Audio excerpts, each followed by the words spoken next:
mulia Ketua MRP Papua Selatan bersama jajarannya. Yang saya hormati semua pedagang mama-mama asli Papua yang hadir di sini, dan tak lupa juga ada dari pemerintah dari KPDS yang mewakili hadir di sini, dari datang selamat datang dan selamat sore semua. Ya, baik, saya berterima kasih kepada Bapak di mana sudah meluangkan waktu datang di Taman Mereka Mandiri. Inilah tempat setiap kegiatan pedagang mama-mama asli Papua diadakan di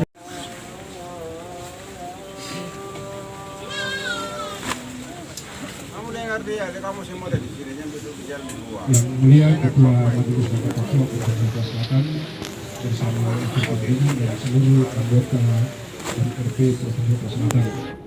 Yang terhormat para pimpinan Republik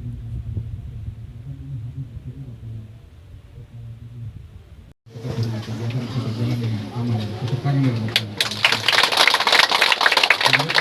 khusus ini Bapak Iman Santoso Kaboy,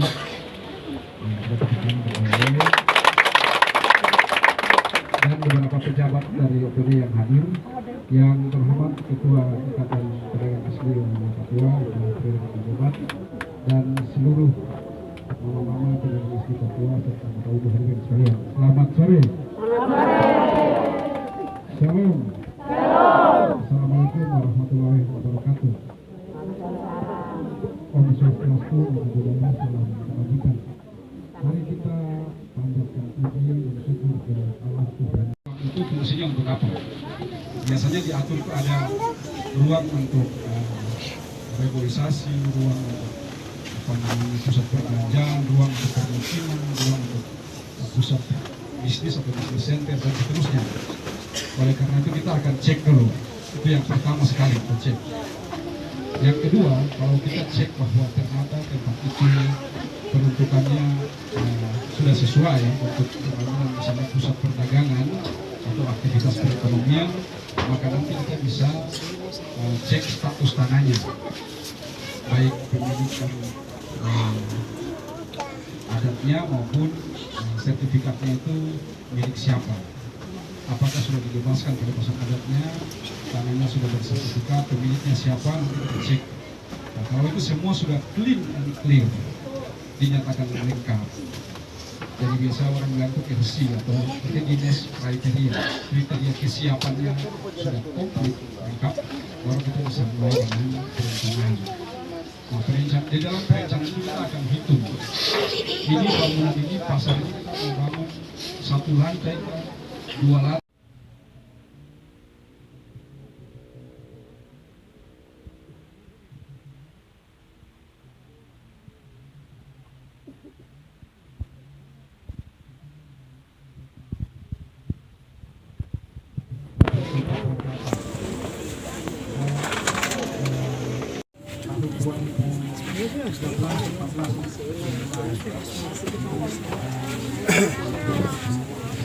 Kita buat bicara, kamu jangan tidak bisa bicara kalau kita buat untuk mendengar.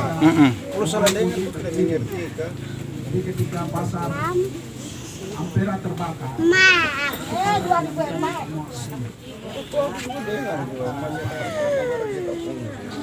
kalau kita bicara sejarah pasar di Merauke itu ada beberapa tempat. Dulu pasar Pelita, betul. pasar Pelita terus pindah dari pasar Pelita ke pasar Ampera. Pasar Ampera terbakar di pasar Lupa. Setelah pasar Lupa terus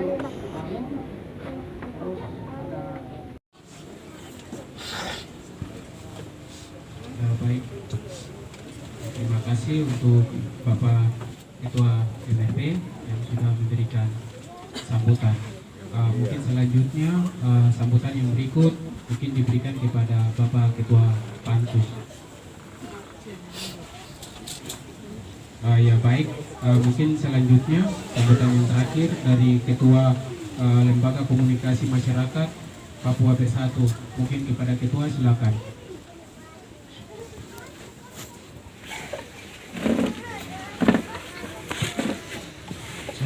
Selamat sore. Terima kasih atas kesempatan yang diberikan kepada saya Atas nama Dominikus Buak, Ketua Lembaga Komunikasi Masyarakat Papua Bersatu, Provinsi Papua Selatan. Ini sudah kami buka di 4 kabupaten. Pertama saya ucapkan banyak terima kasih pada kita semuanya. Yang terhormat Bapak PJ Gubernur Papua Selatan, yang terhormat Ketua Majelis Rakyat Papua dan anggotanya, dan yang terhormat Ketua Mama Pasar Papua Selatan, dan saya banggakan. Sini saya mau sampaikan bahwa lembaga ini itu lembaga pro-OA sesuai dengan perubahan kedua. Perubahan kedua itu undang-undang perubahan kedua Undang-Undang Nomor 2 Tahun 2021 terhadap Undang-Undang Nomor 1 Nomor 21 Tahun 2001. Maka di perubahan kedua ini kami memproteksi benar-benar. Jadi ikatan-ikatan semua lintas organisasi khususnya yang dibangun oleh orang Papua dalam hal ekonomi, kesehatan maupun komunitas-komunitas luar saya rangkul dalam lembaga ini supaya diri memproteksi. Jadi kita harus punya wadah seperti Pasar Mama. Pasar Mama ini akan masuk di lembaga ini juga kami dorong. Ini adalah ikatan komunitas yang harus diperhatikan, dibangun menurut pekasannya, yaitu otsus toh. Maka saya berharap kepada pemerintah agar memperhatikan undang-undang perubahan kedua, ada PP 129 tentang Majelis Rakyat Papua. Terus PP 106 tentang peraturan pemerintah daerah perubahan kedua. Terus PP 107 tentang pengelolaan alokasi anggaran ekonomi khusus. Betul. Maka ini harus dimanfaatkan sebaik mungkin. Jadi saya berharap agar besok kursi-kursi pengangkatan itu dari otsus unsur orang asli Papua duduk dan berbicara pro orang asli Papua. Itu yang sangat penting. Sesuai dengan perubahan kedua. Betul. Tepat waktu untuk saya sampaikan. Di sini lembaga kami, lembaga komunikasi lintas organisasi, itu seperti Pasar Mama, seperti Ikatan Pengguna Pemudi, Madim misalnya, atau Kovendigul, Mapi, Asfat, semua kami tarik dalam payung ini. Seperti itu. Sehingga kita proteksi. Saya berharap bahwa pemerintah juga turut memperhatikan hal itu. Sehingga otsus itu bisa terproteksi. Tidak bisa otsus dibagi kepada per orang. Ketika kau melakukan kegiatan apa, misalnya di Pasar Mama, barulah berikan dana, aktivitas apa yang dilakukan, punya potensi atau apa, berikan penampingan. Kalau bisa penampingan itu 1 bulan, 2 kali.